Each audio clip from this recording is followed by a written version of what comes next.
Uttar Pradesh police के एक IPS officer के पास कॉल आती है। उन्हें सूचना दी जाती है कि सर, आपके क्षेत्र में ट्रक वालों से अवैध वसूली की जाती है, पुलिसकर्मी अवैध वसूली करते हैं, कृपया इस पर थोड़ा ध्यान दीजिए, गौर कीजिए और इस अवैध वसूली को जल्द से जल्द बंद करा दीजिए।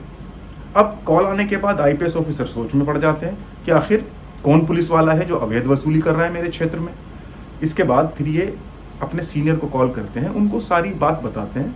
फिर ये लोग एक प्लानिंग करते हैं और उस प्लानिंग के तहत ये एक ट्रक का सहारा लेते हैं। रात के तकरीबन 1 बजे 24 जुलाई 2024 की ये बात है। एक ट्रक का सहारा लेकर उसमें चढ़ जाते हैं। उसके ट्रक ड्राइवर से बोलते हैं कि तू किसी से मत बताना कि हम लोग पुलिस वाले हैं। ट्रक ड्राइवर भी बोलता है कि सर ठीक है, मैं किसी को नहीं बताऊंगा। इन लोगों ने सादी वर्दी पहनी हुई थी, पुलिस की वर्दी में ये नहीं थे, तो पहचान में नहीं आ रहे थे। जो भी देखता यही सोचता कि शायद इस ट्रक के कंडक्टर होंगे। उस ट्रक ड्राइवर का नाम था जयराम शर्मा। अब जयराम शर्मा इनको लेकर चल देता है। नज़दीक में एक तिराहा पड़ता है, भरतोली तिराहा, वहाँ पर भी अवैध वसूली होती थी। और थोड़ा कुछ दूर चलकर कोरंटाडीह चौकी है, वहाँ पर भी ट्रक वालों से अवैध वसूली की जाती थी। क्योंकि आईपीएस ऑफिसर को रंगे हाथों पकड़ना था सबूत के साथ, इसलिए ये लोग इस ट्रक का सहारा लेते हैं और इसमें सादी वर्दी में कंडक्टर बनकर बैठ जाते हैं। जैसे ही भरतोली तिराहा आता है, एक कांस्टेबल डंडा लेकर ट्रक के सामने आ जाता है, आकर बोलता है कि चल भाई 500 रुपये निकाल। अब जैसे ही 500 रुपये का नाम सुनता है, ट्रक ड्राइवर 500 रुपये निकाल कर देने लगता है। लेकिन तभी आईपीएस ऑफिसर बोलते हैं कि तुम 500 रुपये किस बात के ले रहे हो? तो वही पुलिस वाली टोन में वो बोलता है, लगता है नया है तू, शायद तू जानता नहीं है, और खामोशी से 500 रुपये दे दे, नहीं तो 2 डंडे पड़ेंगे, तो उसके बाद भी तुझे 500 रुपये देने ही पड़ेंगे। अब इस बात को सुनकर आईपीएस ऑफिसर को गुस्सा तो बहुत आता है। नीचे उतरते हैं, उसके पास जाते हैं और बोलते हैं कि तुम जानते हो तुम किससे बात कर रहे हो? फिर वो कहता है तुम नहीं जानते शायद तुम किससे बात कर रहे हो। आईपीएस ऑफिसर बताते हैं कि मैं डीआईजी हूँ। इतना सुनते ही इस कांस्टेबल के हाथ और पांव कांपने लगते हैं, इसका शरीर ठंडा पड़ जाता है। ये गिड़गिड़ाने लगता है और कहने लगता है कि सर मुझे माफ़ कर दीजिए, मुझसे गलती हो गई, ये सब मैं अपनी मर्जी से नहीं करता हूँ, मुझसे ये कराया जाता है और हमारी ही चौकी के जो इंचार्ज हैं वो मुझसे ये सब करने के लिए कहते हैं। हमें तो सिर्फ 100 रुपये मिलते हैं, बाकी सारा पैसा वहीं पहुँच जाता है। उसके बाद ये पूरे थाने को सस्पेंड कर देते हैं और इस बात की गूंज अखबारों, सोशल मीडिया और मीडिया से होते हुए पूरे देश में फैल जाती है। और फिर पूरे देश का हर एक शख्स इनकी वाहवाही करता है। कह रहा था कि अगर आईपीएस ऑफिसर हो तो ऐसा, पुलिस वाला हो तो ऐसा, जो बिल्कुल भी भ्रष्टाचार को सहन ना करे। तो कौन थे ये पुलिस वाले आईपीएस ऑफिसर जिन्होंने रंगे हाथों पुलिस वालों को ही पकड़ा और पूरे थाने को सस्पेंड कर दिया? उसके बाद सीएम योगी आदित्यनाथ ने एसपी और एएसपी दोनों को दोनों को का ट्रांसफर कर दिया था। आज इस कहानी के माध्यम से हम यही समझने की कोशिश करेंगे कि आखिर कौन है ये दोनों आईपीएस ऑफिसर। चलिए शुरू करते हैं। आप सभी का हमारे चैनल में बहुत बहुत खैर मकदम है। मैं फरहान सिद्दीक हूँ।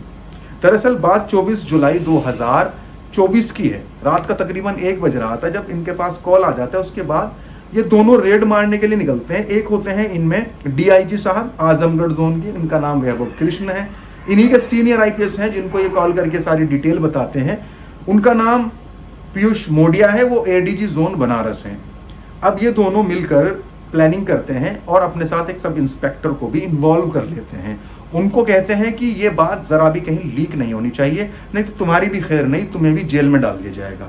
उसके बाद ये लोग 5 टीमें बनाते हैं। 2 टीम बनाते हैं एडीजी और 3 टीम बनाते हैं डीआईजी। दोनों में 5 टीमों में 5-5 लोग होते हैं। 5 प्राइवेट कार लेते हैं। कार लेने के बाद ये लोग रात के 1 बजे बक्सर की तरफ गाड़ियों को दौड़ा देते हैं और रास्ते में कोरंटाडीह चौकी पड़ती है, उसको देखते हुए जाते हैं। तो वहाँ पर वाकई ट्रक रुके हुए थे, लेकिन ये बस चुपचाप देखते हुए निकल जाते हैं और बक्सर तक चले जाते हैं। फिर बक्सर से ये बोलते हैं कि चलो फिर गाड़ी को वापस घुमा लो।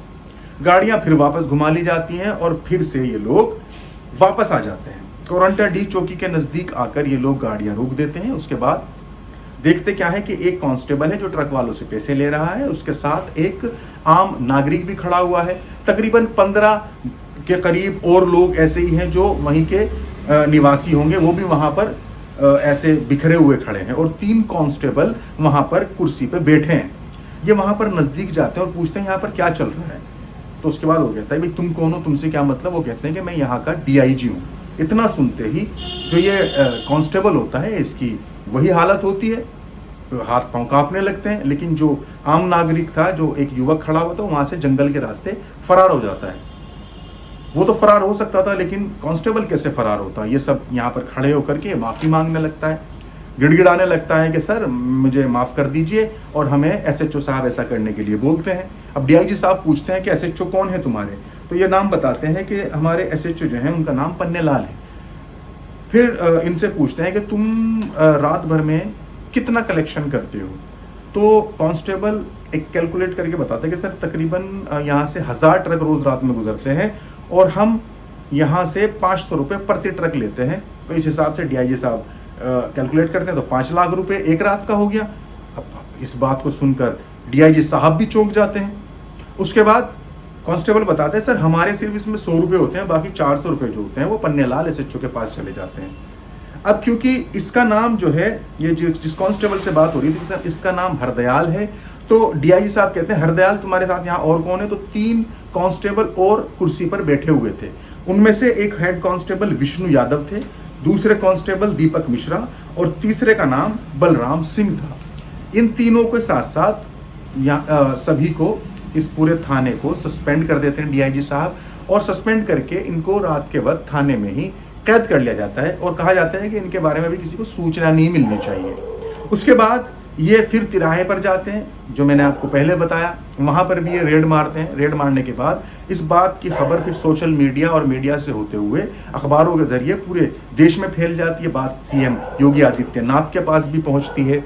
जैसे ही उनके पास खबर पहुँचती है तो फ़ौरन ही योगी आदित्यनाथ एसपी और एएसपी दोनों को तत्काल प्रभाव से उनका ट्रांसफ़र कर देते हैं, लेकिन अभी उनको वेटिंग लिस्ट में रखा गया है। एसपी का नाम देव रंजन वर्मा है और एएसपी दुर्गा शंकर तिवारी हैं। साथ ही साथ सीईओ शुभ सूचित को सस्पेंड कर दिया जाता है। तभी आदेश दिया जाता है कि सीईओ और थाना अध्यक्ष जो हैं पन्नेलाल, इनकी, और चौकी इंचार्ज जो हैं राजेश कुमार, इनकी संपत्ति की जांच होनी चाहिए। कहीं इन्होंने कितनी संपत्ति 500 रुपये प्रति ट्रक लेकर कब से ये काम कर रहे थे, इन्होंने कितनी संपत्ति जोड़ ली होगी, उसकी पूर्ण तरीके से जांच होनी चाहिए, इसके आदेश दिए जाते हैं। बाकी जो सिपाही हैं, जो कांस्टेबल इस पूरे कांड में इन्वॉल्व थे, इस पूरी अवैध वसूली में इन्वॉल्व थे, इन सभी के जो आवास हैं उनको सील कर दिया जाता है, और बीएनएस की धारा के हिसाब से जो अभी फिलहाल नया कानून आया है उसमें इनके खिलाफ मुकदमा दर्ज कर लिया जाता है। बलिया जनपद में जब इस तरह की कार्रवाई होती है और जब लोगों को पता चलता है कि इस तरीके से ट्रकों से अवैध वसूली की जा रही थी, रोज रात के 5 लाख रुपए और सालाना करोड़ों रुपया एक थाने का एसएचओ कमा रहा था, तो सभी के होश उड़ जाते हैं, सभी सोचने समझने को मजबूर हो जाते हैं। लेकिन वहीं डीआईजी साहब की और एडीजी जोन बनारस की लोग तारीफ करते नहीं थकते। कहते हैं कि ये ऐसा लगता है कि शायद हम किसी फिल्म को देख रहे हों, ये किसी फिल्म का हिस्सा हो। तो दोस्तों, अगर इसी तरीके के पुलिस वाले, इसी तरीके के आला अधिकारी हमारे समाज में रहेंगे तो कभी भी भ्रष्टाचार नहीं होगा, अवैध वसूली करने वालों के खिलाफ शिकंजा कसा जा सकता है। तो आपको ये कहानी कैसी लगी? इस कहानी के माध्यम से आपको क्या समझने को, सीखने को मिला, कमेंट करके ज़रूर बताइएगा। जो लोग कमेंट करेंगे अगली वीडियो में उनका नाम लेकर के मैं बताऊंगा। अगर किसी को कोई सवाल पूछना हो तो वो कमेंट के ज़रिए भी पूछ सकता है। इस पूरी कहानी को सुनाने का हमारा मकसद आपको जागरूक करना है। सावधान रहिए, सुरक्षित रहिए। अभी के लिए इस कहानी में इतना ही, फिर किसी और नई कहानी के साथ हाजिर होंगे। इजाज़त दीजिए, शुक्रिया।